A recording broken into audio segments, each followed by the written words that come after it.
सुबह के वक्त रूहानी धीरे धीरे अपनी आंखों को खोलती है।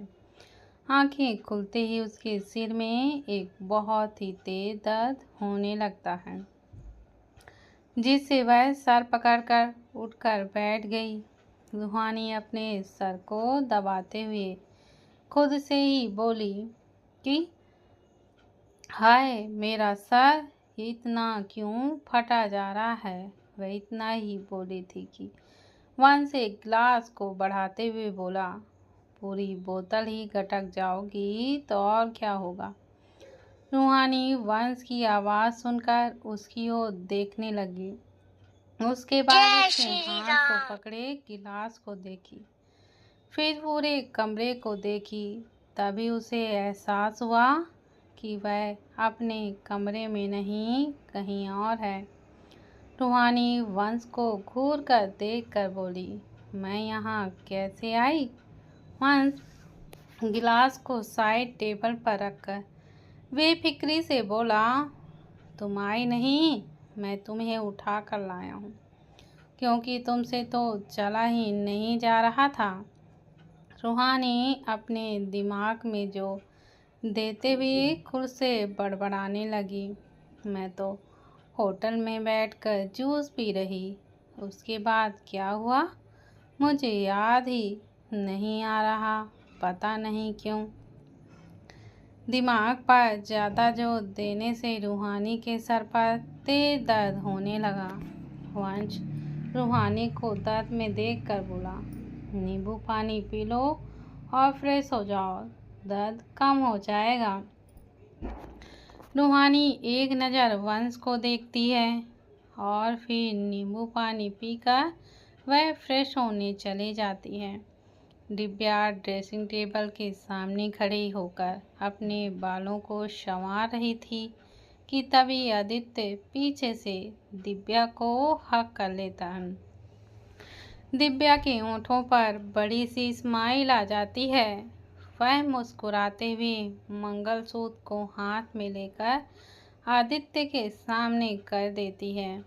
आदित्य मंगलसूत्र लेकर दिव्या को पहना देता है, फिर उसकी मांग भर देता है। दिव्या आदित्य की बॉडी को देखने लगती है, जो इस वक्त सेटलेस था, बस उसने पैंट पहनी थी। दिव्या की नज़र आदित्य के सीने पर चली जाती है, जिस पर उसके ही दांतों के निशान थे। दिव्या आदित्य की ओर देखती है, जो बस दिव्या को ही देख रहा था। आदित्य दिव्या के कमर को पकड़कर करीब खींच लेता है और उसके बालों को साइड करते हुए, वाइफी, आजकल तुम कुछ ज़्यादा ही बोर्ड होने लगी हो। कल रात तुमने जो मेरा हाल किया है ना, seriously I can not believe that. Divya Aditya की बातों को सुनकर शर्म से आदित्य के सीने में छिप जाती है।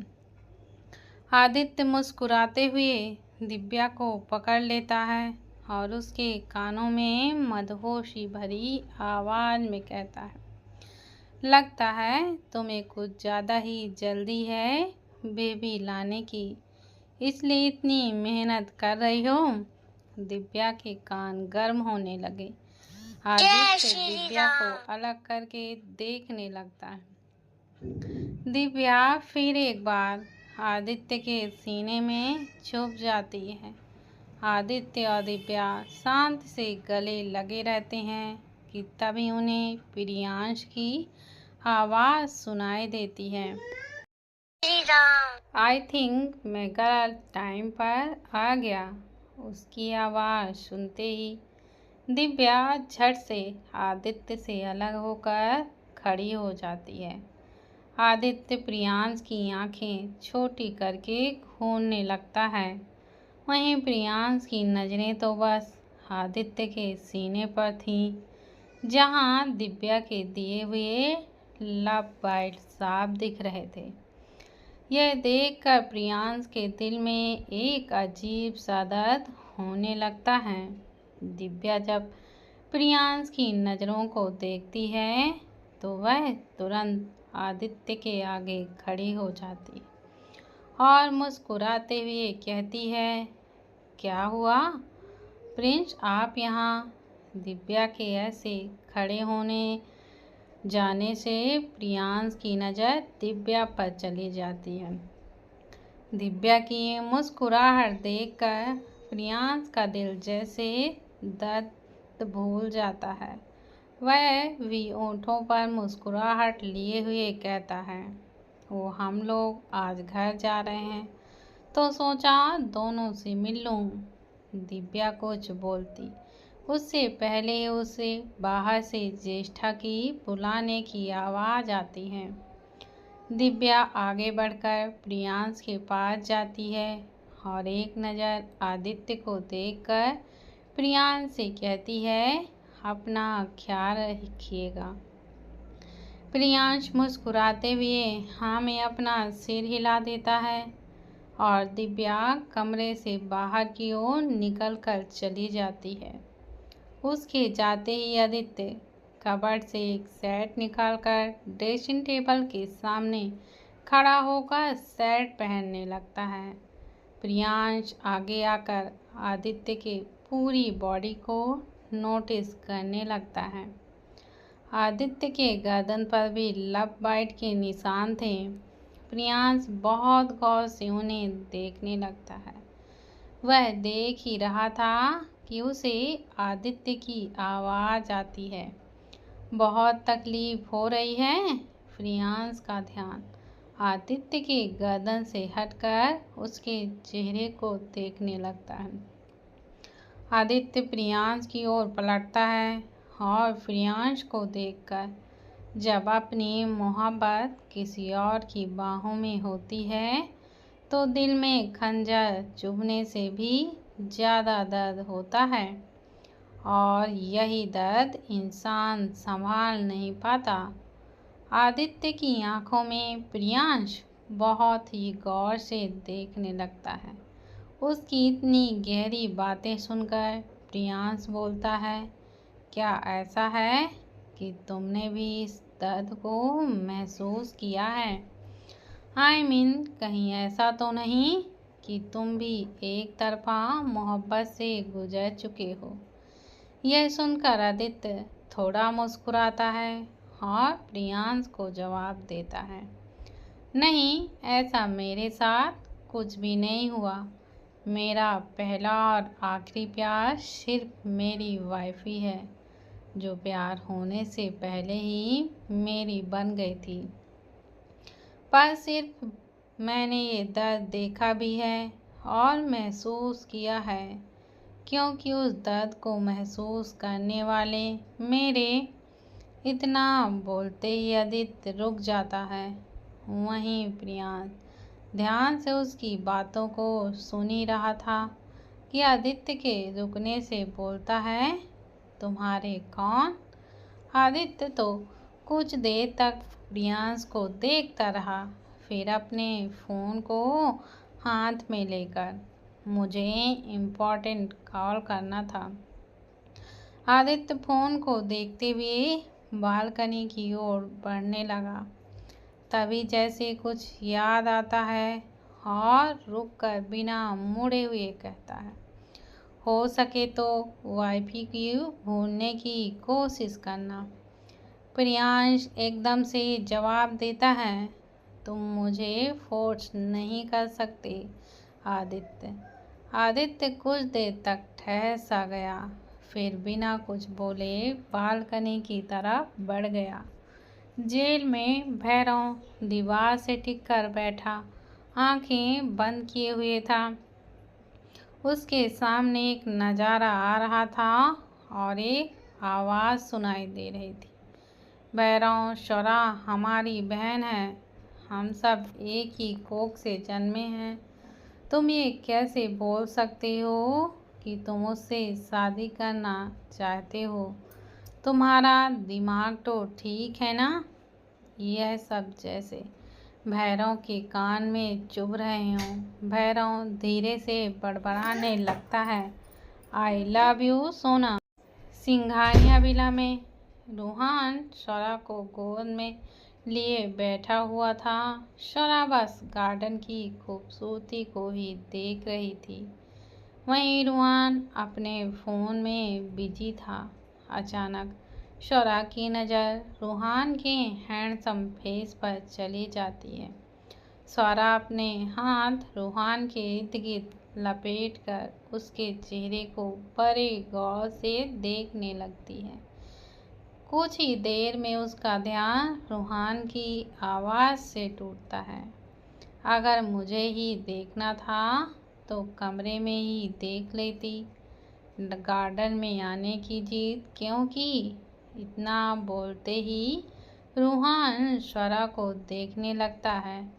शोरा रूहान की आंखों में देखते हुए, आई थिंक मुझे कुछ हो रहा है। रूहान सवाली नज़रों से उसे ही देखने लगता है। शोरा रूहान की आंखों में गहराई से देखते हुए, एक अजीब सा एहसास, तुम्हारे साथ रहना, तुमसे बातें करना, तुम्हें देखना बहुत सुकून देता है मुझे। पता नहीं क्यों, लेकिन ऐसा लग रहा है अगर तुम ना रहे तो शायद मैं भी कभी नहीं जी पाऊंगी।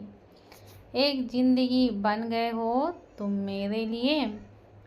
रूहान शोरा की बातों को सुनकर खुद भी बहुत गहराई से उसकी आंखों में देखने लगता है कि अचानक ही वह शोरा से नज़रें हटा लेता है। शोरा तुरंत उसके गले लग जाती है और धीरे से उसके कान में कहती है, मिस्टर हैंडसम, मुझे कमरे में जाना है। रूहान शोरा को गोद में उठाकर गार्डन से चला जाता है। अमर और काया कारों कर एक घर की ओर जाने लगते हैं। वह घर छोटा था। माया इधर से उधर नज़र घुमाए चारों ओर देखने लगती है। माया के कान पर बच्चियों के खिलखिलाते हुए हंसने की आवाज़ गूंजने सी लगती है। चलते चलते दोनों घर के अंदर चले जाते हैं। घर पर एक छोटा सा हॉल था, एक किचन और 3 कमरे। माया ये सब देखकर आंखों में नमी सी आ जाती है। अमर माया के हाथ को पकड़ लेता है। माया उसे ही देखने लगती है कि तभी वहाँ पर एक बूढ़ी औरत आती है। उनकी नज़र जैसे ही माया पर पड़ती है, उनके भी आँखों से आंसू लगातार बहने से लगते हैं। वहीं माया जब उनको देखती है तो जल्दी से उनकी ओर बढ़कर माँ बोलते हुए रोते हुए उनके गले लग जाती है। दोनों की आंखों से आंसू झरने की तरह झरझर बहने लग रहे थे। वह दोनों एक दूसरे से लिपटे हुए थे। अमर बस वहाँ खड़ा होकर दोनों को देख रहा था। माया की माँ दिवांगी माया से अलग होकर चेहरे को अपने हाथों में थाम कर कहती हैं, मेरी बच्ची कैसी है तू? माया बस हाँ में सिर हिला देती है। दिवांगी की नज़र अब अमर पर पड़ती है तो वह जल्दी से उसकी ओर बढ़कर घुटनों के बल ही बैठ जाती हैं। यह देखकर अमर जल्दी से उन्हें खड़ा कर आप ये क्या कर रही हैं? माँ की जगह वहाँ नहीं, बल्कि हमारी जगह आपके कदमों पर होना चाहिए। बोलते हुए अमर दिवांगी के पैर छूने के लिए झुकता है, लेकिन उससे पहले ही दिवांगी पीछे हटकर कहती हैं, नहीं नहीं छोटे साहब, आपने हमारी बेटी को बचाया, उसे अपनाया, यही हमारे लिए बहुत बड़ी बात है। आप ऐसे हमारे कदमों पर मत झुकिए। अमर खड़े होकर दिवांगी की ओर बढ़कर कहता है, आज आपके छोटे साहब नहीं, आपका दामाद आया है और एक दामाद को अपनी सास के पैर छूने, उनसे आशीर्वाद लेने से आप नहीं रोक सकती हैं। बोलते हुए अमर देवांगी के पैर छूता है। उसके यह करते ही देवांगी की आंखें बंद हो जाती हैं। उसके हाथ कांप रहे थे। वह वैसे ही कांपते हाथों से अमर को आशीर्वाद देती है। अमर खड़ा हो जाता है। माया की नज़र दीवार पर टंगी तस्वीरों पर चली जाती है, जहाँ एक लड़की की तस्वीर थी और उस पर फूल की माला लगी हुई थी। यह देखकर माया थोड़ी हैरान सी रह जाती है। उसके मुंह से एकाएक निकलती है काया। देवांगी और अमर की नज़र भी उस ओर चली जाती है। माया उस ओर जाकर तस्वीर को छूती हैं, फिर देवांगी की ओर देखकर कहती है, माँ, ये सब कब हुआ? देवांगी की आंखें फिर एक बार नम हो जाती हैं। वह रोते हुए कहती हैं, जब तुम्हें यहाँ से बचा कर लेकर गए थे तो बड़े साहब काया को जबरदस्ती उठा कर लेकर गए। उस पागल ने काया के साथ जबरदस्ती शादी की। कुछ महीने में ही काया प्रेग्नेंट हुई और बच्चे को जन्म देते वक्त ही वो चल बसी। यह सुनकर माया बिल्कुल चिल्लाते हुए कहती है, लेकिन माँ, काया तो बस 16 साल की थी। यह सुनकर देवांगी और जो से रोने लगती है।